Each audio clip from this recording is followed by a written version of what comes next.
Was Tolkien a trad? And I specifically want to ask about liturgical change because the famous story that people tell that I think comes from, is it his grandson Simon who tells this story, is about him uh, continuing to say the mass responses very loudly in Latin and sort of stomping his feet along with it or something. Well, after the mass had been translated into English, and I just wanted to ask. We don't have to get into all the details and the whole timeline of everything, but how much is that warranted that people like to claim him as a trad, and we can talk about it specifically in the liturgical sphere. Yeah, that is a very interesting question because it's quite a lot more complex than I thought before I started researching this book. And I've got a Hmm. couple of chapters that deal specifically with that. So, was he traditionalist? Well, in the sense that he appreciated the tradition of the church, that he would not have favored change for change's sake. Okay, he was a traditionalist. Hmm. Was he a traditionalist in the way that I know that you cast it, a trad, rejecting Vatican II and favoring, the absolutely favoring the pre-Vatican II liturgy? No, he was not. And I think there's a couple really key points there. One is that I'm sure most people who are familiar with this question are aware of the so-called Agatha Christie indult, the Hmm. request to retain the practice of the Latin Mass. And Tolkien did not. He was not one of the signatories. Many people assumed he was. He was not. Several of his Inklings friends were, and he was not. Now, we can't make too much of an argument from silence, but the fact that some of his Inklings friends signed it, they would have known where to find him. They would have Yeah. been able to reach him. He never made any public comment about the changes in the liturgy. Never did he make a public comment about it. He complained Yeah. privately to his friends and his family, but he never made a public comment, unlike, say, Yves Lenoir, who very prominently and publicly expressed his displeasure. And we should know that Tolkien was perfectly willing to write letters to the editor on, of newspapers if he had something to say. There are other Right. letters that he writes. Right. He maintains silence on this matter. And so those give, and here's another point too. Well, at the end of his life, he's choosing to go to St. Anthony of Padua, a very ordinary Novus Ordo parish, even though there were other choices that he could have attended, or he could have pleaded his age and infirmity and had communion brought to him.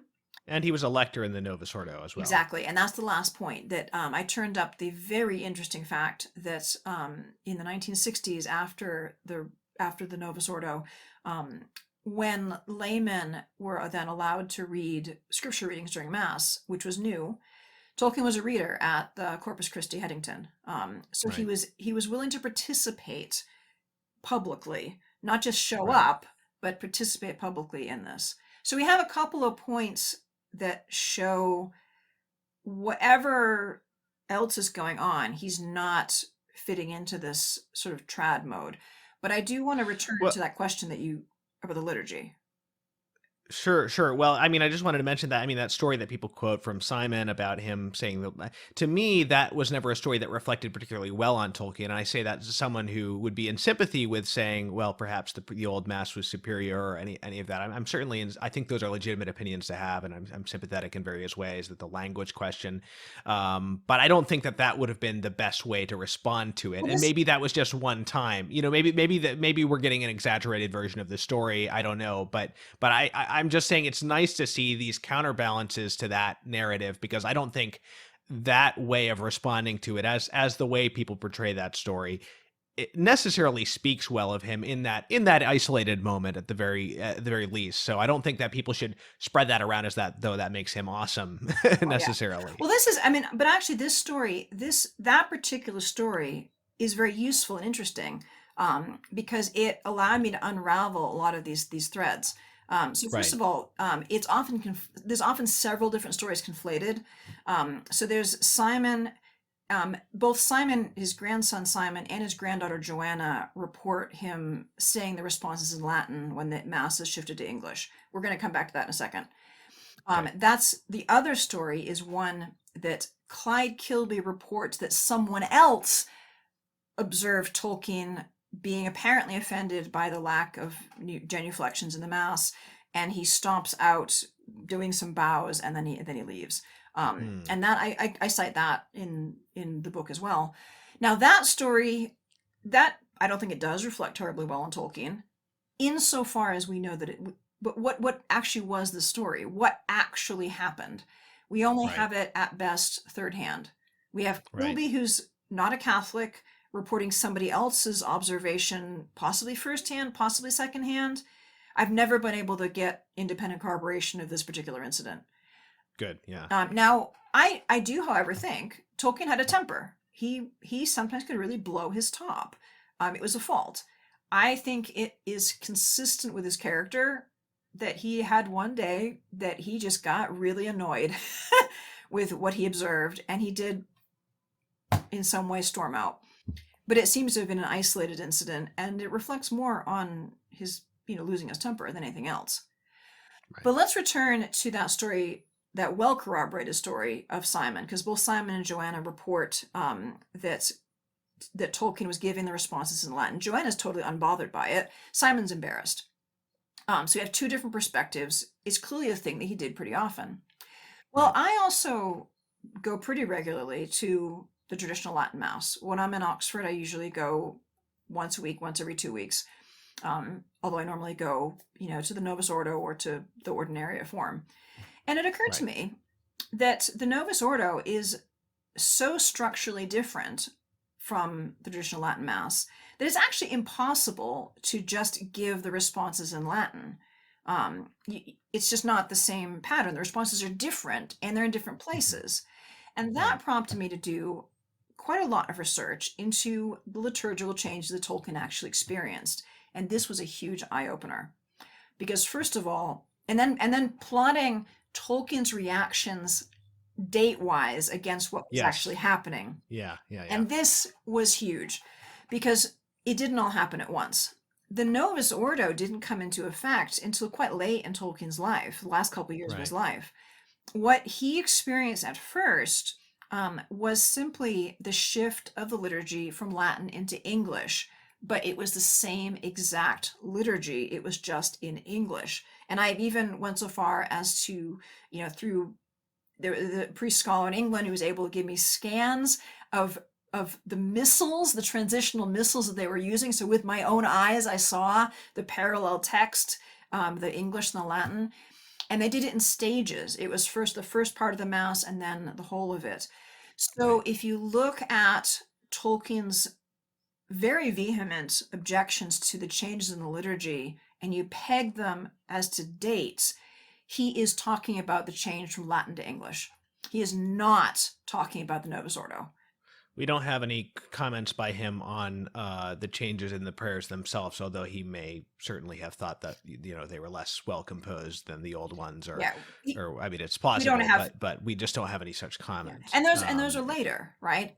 And were there issues with the translation, this initial translation to English? Were there some problems there? Yeah, it was a pretty bad translation. In Alec Guinness's memoir, he complains about the translations and the mass readings. I think he's talking about the Yeah, Novus there Ordo are at that other point. there are other. Seems to be a consistent issue in this period of time, right? And I think that the English got a better translation earlier than we did. Is that right? It was, Or well, hard to say.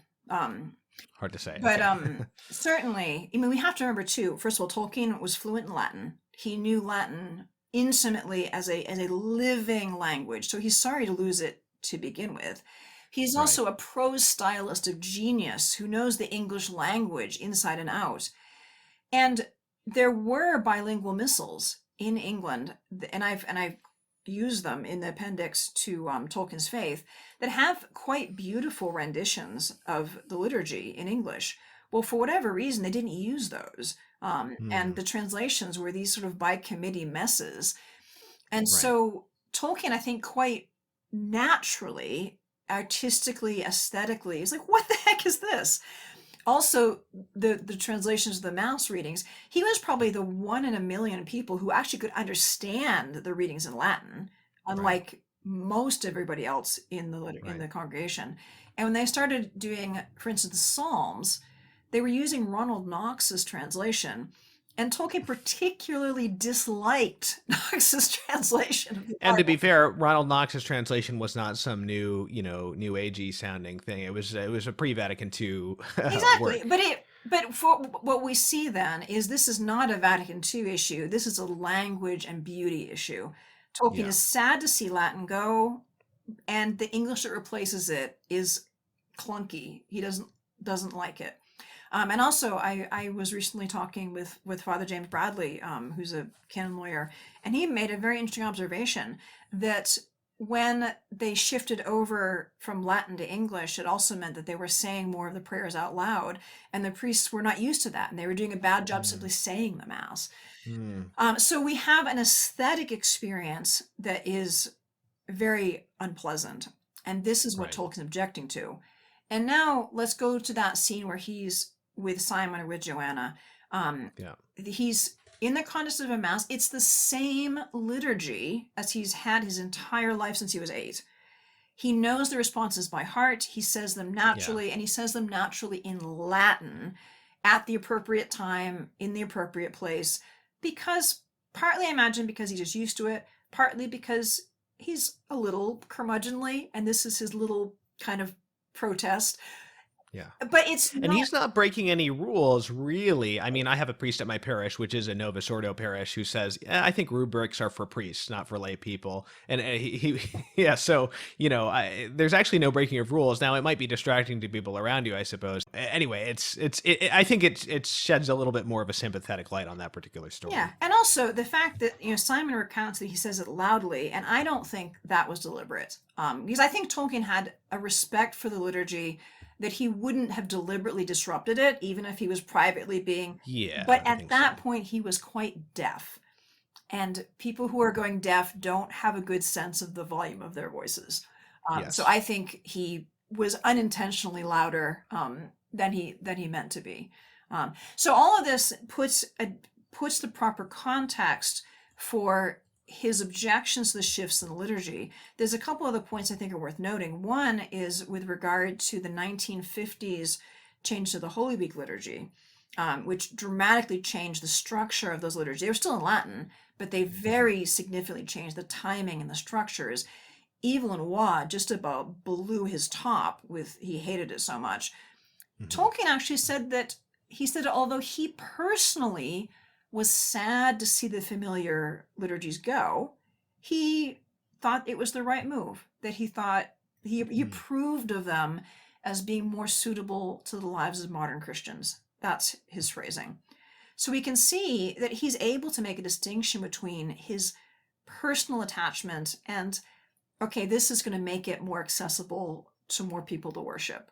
And that's a very Sure. nuanced take, I think. Right. And he Right. also did not have rose-colored glasses when it came to the pre-Vatican II liturgy. This something that drives me a bit nuts. There's a part in one of the letters that he advises to his son Michael that a good cure for sagging faith is to go to a badly done mass, which is counterintuitive. But I think the point here is that he's encouraging a focus on the objectivity of it. This is Christ in the Blessed Sacrament.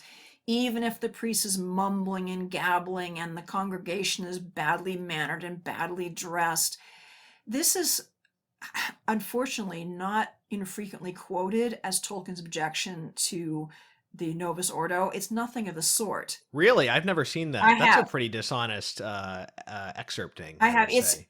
it's people who don't pay attention to the dates.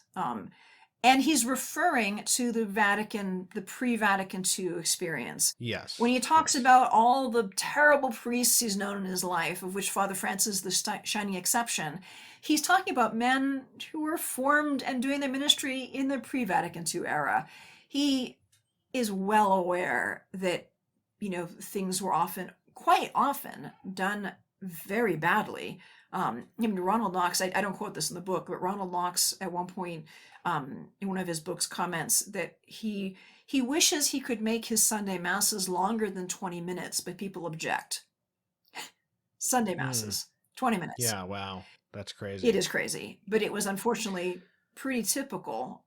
So Tolkien didn't have any rose-colored glasses about what a mess the pre-Vatican II liturgy often was, and he had his objections to the changes, but they were not what we might assume that they were. It was primarily about the Yeah. language.